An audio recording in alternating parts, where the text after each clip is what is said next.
మకర రాశి వారికి ఆషాఢ మాసంలో బహుళాష్టమి, అమావాస్య గురువారము, గురుపుష్యార్క యోగ సందర్భంగా ఐశ్వర్యాన్ని ఎలా పొందాలి, అష్టకష్టాలను ఎలా నివారించుకోవాలి, అష్టైశ్వర్యకి ఎలా స్వాగతం పలకాలి, మరియు శ్రావణ మాసము మొదటి శుక్రవారం ప్రారంభం అవడం వలన లక్ష్మీదేవి యొక్క కృపకటాక్ష వీక్షణ ఎలా పొందాలో ఈ వీడియోలో సవివరంగా సంపూర్ణంగా తెలుసుకుందాం.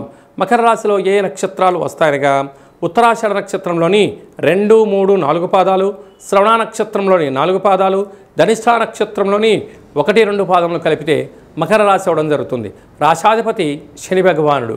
వీరికి 2వ స్థానంలో రాహు సంచారం చేయడం వలన వృత్తులలో, ఉద్యోగాలలో, వ్యాపారాలలో అనేక మంది శత్రువులు పొంచి ఉన్నారు.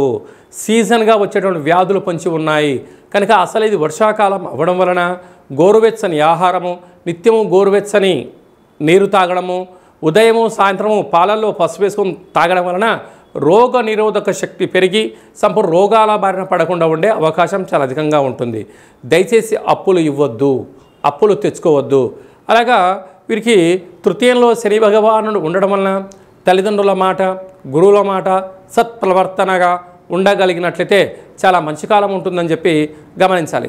పంచమ స్థానంలో శుక్ర భగవానుడు సంచారం చేయడం వలన నూతనంగా వివాహమైన వారికి పుత్రిక సంతాన యుగము, పిల్లల యొక్క చదువులు, పిల్లల అభివృద్ధి, వారికి బంగారు ఆభరణాలు, షేర్లు, స్థిరాస్తులు ఏర్పాటు చేయాలని మీ కోరిక నెరవేరబోతుంది.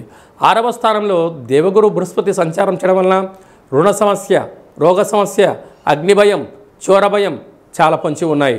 బ్యాంకు లావాదేవీలు, ఓటీపీలు, ఫేస్బుక్లో, వాట్సాప్లో ఏదైనా షేర్ చేసేటప్పుడు చాలా జాగ్రత్త సుమా అని చెప్పి జ్యోతిర్విజ్ఞానం తెలియచేస్తుంది. 7వ స్థానంలో బుధాదిత్య రాజయోగం కారణం వలన ప్రభుత్వ ఉద్యోగ ప్రయత్నం చేసేవారికి చాలా శుభతరుణం.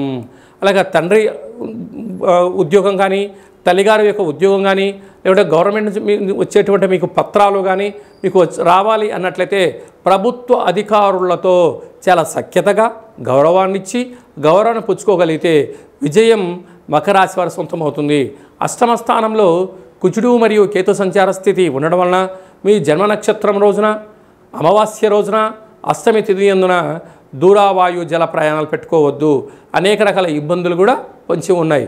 ఇలాంటి కాల సమయంలో శ్వేతార్కము అనగా తెల్ల జిల్లెడి యొక్క వృక్షము, అక్కడ కూష్మాణ దీపాన్ని ఏర్పాటు చేయడము, 27 మార్లు ప్రదక్షిణ చేయడము, ఇంకొంచెం ఓపిక కలిగితే ఆ వేరును తీసుకొచ్చి ఇంట్లో పెట్టుకోగలిగినట్లయితే మకర రాశి వారికి విపరీతమైన రాజయోగం కలిగి అష్ట కష్టాలకు స్వస్తి పలిగి అష్టైశ్వర్య స్వాగతం పలుకుతారు.